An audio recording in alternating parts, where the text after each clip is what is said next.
William T, à travers la parole de ces Français, on comprend que c'est un moyen de faire nation, justement, et de se reconstruire, quel que soit le motif, finalement. C'est pas un acte terroriste, mais on peut comparer les réactions qu'on a eues lors des derniers attentats.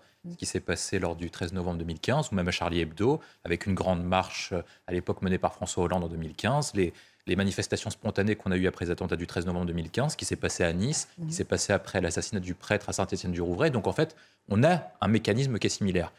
Un acte qui émeut toute la nation entière, c'est pas uniquement les habitants d'Annecy, mais ça a ému toute la France et même nos compatriotes européens qui ont manifesté leur solidarité à notre égard, qu'on a vu que sur les réseaux sociaux, et des personnes se sont senties solidaires de ce qui s'est passé auprès de ces enfants à Annecy, parce que quand les enfants sont touchés, on est tous, on a tous été à cette place, et notamment lorsqu'on est parent, on comprend ce qui se passe, on se dit, ça peut arriver à n'importe quel enfant, ça peut arriver à mon enfant aussi, donc chacun manifeste sa solidarité ou son acte de compassion envers les personnes qui sont victimes de ce drame. Ensuite, une fois qu'on a dit ça, on se dit comment on réagit. Est-ce qu'on manifeste uniquement une compassion qui est un acte uniquement d'affichage et de dire je suis solidaire sans mener d'action ultérieure ou pas?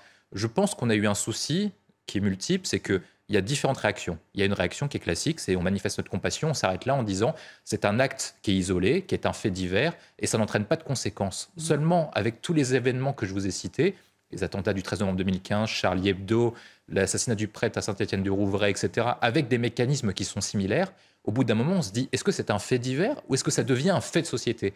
Et tout le débat est porté ici, c'est quelles conséquences on tire de cet acte-là? Est-ce qu'il faut tout remettre en cause, notre politique du droit d'asile, etc.? Non. Par contre, est-ce qu'on doit s'interroger sur est-ce que les mêmes causes produisent les mêmes effets? Et je pense qu'à chaque fois, c'est dans cette deuxième partie de la compréhension d'un drame qu'on n'est pas d'accord. Sur la première partie, on est tous d'accord. C'est-à-dire qu'il faut montrer notre compassion envers les familles de victimes. Et l'une des actions possibles, c'est ce qu'on voit en direct avec nos images en ce moment, c'est que la vie reprenne et réinvestisse les lieux comme si de rien n'était. Comme ce qui s'est passé après Charlie Hebdo, comme ce qui s'est passé après le 13 novembre 2015, comme ce qui s'est passé à Saint-Étienne-du-Rouvray, comme ce qui s'est passé à Nice. Exactement la même chose. Et pourtant, on a un débat qui va se poser, une fois la période de décence passée, sur quelles conséquences on en tire.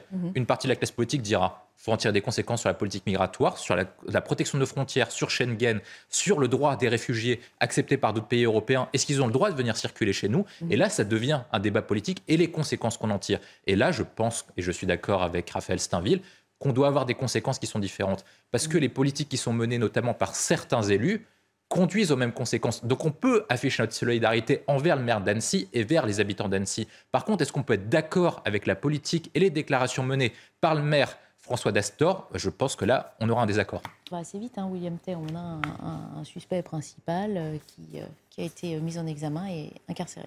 Oui, donc on peut remarquer que contrairement à ce qui a été dit à de nombreuses reprises, il y a assez de place lorsqu'on veut avoir assez de place. Donc on est en capacité de mettre les gens en prison lorsqu'on doit mettre les gens en prison. Donc c'est bien une question de volonté politique et non pas une question de capacité, même si les prisons sont surpeuplées, etc. Effectivement, je ne dénonce pas ça, mais je dis que si par cas on veut trouver des places, on est en capacité de trouver des places. Et on espère que cette personne ne sortira pas. Et ça soulève plusieurs questions. La question de la sécurité de ses compagnons de cellule, la question de la sécurité des gardiens de prison, parce qu'on a vu qu'il était quand même très spécifique, ce monsieur. Donc, il faut penser à tous les détenus qui travaillent dans des conditions difficiles. Et ensuite se pose la question, à long terme, comment on fait avec un nombre croissant de tarés pour ne pas augmenter le nombre de places de prison? Parce que je pose cette question qui doit être soulevée, c'est que à chaque fois, on a à peu près le même phénomène. On a des personnes qui n'ont plus notre place dans notre société. Et les principes de la justice posés par Beccaria sont les suivants. Lorsqu'une personne n'a pas sa place dans notre société, on l'enferme. Donc on l'exclut de notre société, donc on la met à l'enfermement en prison.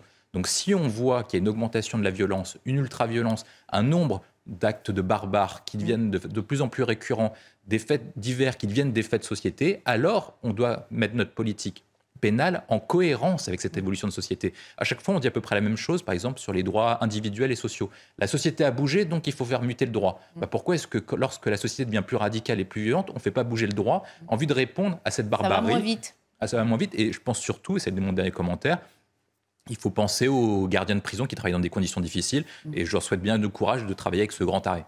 Ont tendance à se multiplier. Oui, mais moi, je suis plutôt d'accord avec le commentaire qu'il donnait. Et puis, de toute façon, il est spécialiste. Est-ce que les enfants auront encore un souvenir de ce traumatisme à partir du moment où ils étaient très jeunes? Je ne sais pas. Est-ce qu'il faut forcément leur rappeler? Je ne suis pas sûr qu'ils aient besoin de revivre la double peine, donc de revivre cet événement une deuxième fois. Les questions qui ont été posées, en fait, c'est une des questions moi, qui m'a interpellé, c'est le fait qu'on prépare en fait nos enfants à ce type d'attaque. C'est-à-dire, moi je le traduis comme une forme d'impuissance de l'État et des pouvoirs publics à faire face à ce type d'événements. On considère que comme ces événements sont inéluctables, on doit préparer nos enfants à faire face à ce type d'événements. Donc on considère implicitement que ce ne sont plus des faits divers, si par cas on prépare des enfants à des catastrophes exceptionnelles.